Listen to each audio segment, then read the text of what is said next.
بسم اللہ الرحمن الرحیم۔ اللہ کے نام سے شروع کرتا ہوں جو دلوں کے راز خوب جانتا ہے۔ داستان کربلا، پہلا حصہ۔ کربلا کی دوپہر کے بعد کی رکت انگیز داستان سننے سے پہلے ایک لرزہ خیز اور دردناک منظر نگاہوں میں لائیے۔ صبح سے دوپہر تک خاندان نبوت کے سبھی چشم و چراغ بجھ چکے ہیں، سوائے ایک نواسۂ رسول حضرت امام حسین رضی اللہ عنہ کے۔ ان کا کیا عالم ہے؟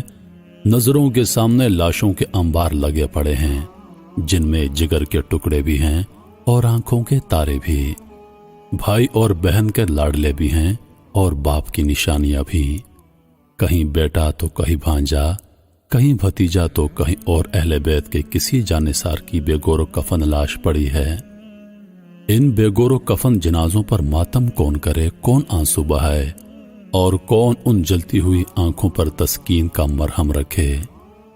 دوسری طرف ایک تنہا حسین اور دونوں جہان کی امیدوں کا ہجوم، ایک عجب درد انگیز بے بسی کا عالم ہے۔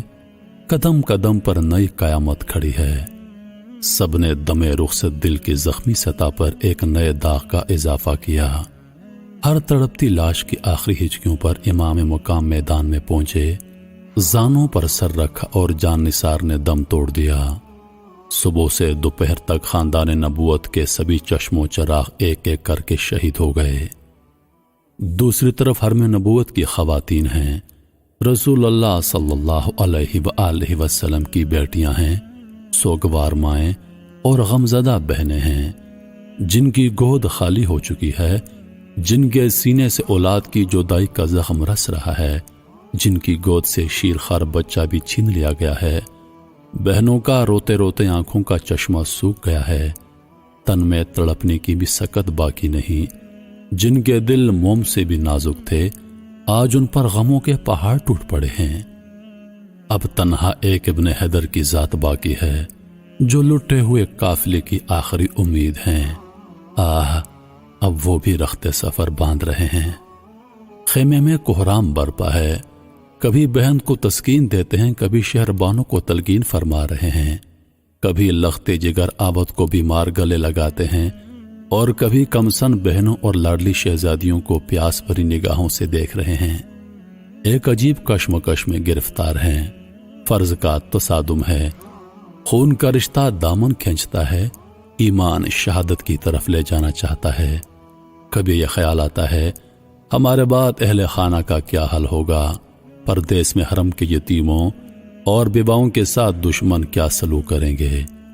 دوسری طرف شوق شہادت دامن گیر ہے، ایمان سے مضبوط دل کی آواز چیخ چیخ کر کربلا کی طرف بلا رہی ہے۔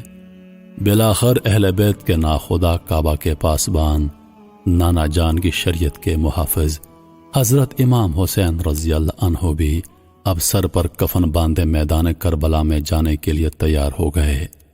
اہل حرم کو تڑپتا، بلکتا اور سسکتا چھوڑ کر حضرت امام خیمے سے باہر نکلے اور ایک سمندر جیسے لشکر کے سامنے تنہا کھڑے ہو گئے۔ اب یہاں ٹھہر جائیے اور آنکھیں بند کر کے منظر کا جائزہ لیجیے۔ ساری داستان میں یہی وہ مقام ہے جہاں انسان کا کلیجہ شک ہو جاتا ہے، بلکہ پتھروں کا بھی دل پانی ہو کر بہنے لگتا ہے۔ 3 دن کا بھوکا پیاسا مسافر تنہا 22,000 تلواروں کی زد میں ہے۔ دشمنوں کی خونریز یلغار چاروں طرف سے بڑھتی چلی آ رہی ہے۔ دروازے پر اہل بیت کی مستورات اشک بار آنکھوں سے یہ سارا منظر دیکھ رہی ہیں۔ پل پل میں دل غم کے گہرے سمندر میں ڈوبا جاتا ہے، کبھی منہ سے چیخ نکلتی ہے تو کبھی آنکھیں جھپک جاتی ہیں۔ افسوس، آج پھولوں کی پنکھڑی پر قدم رکھنے والی شہزادیاں آج انگاروں پر لوٹ رہی ہیں، جن کے اشارے سے ڈوبا ہوا سورج پلٹ آتا ہے۔ آج انہی کے ارمانوں کا سفینہ نظر کے سامنے ڈوب رہا ہے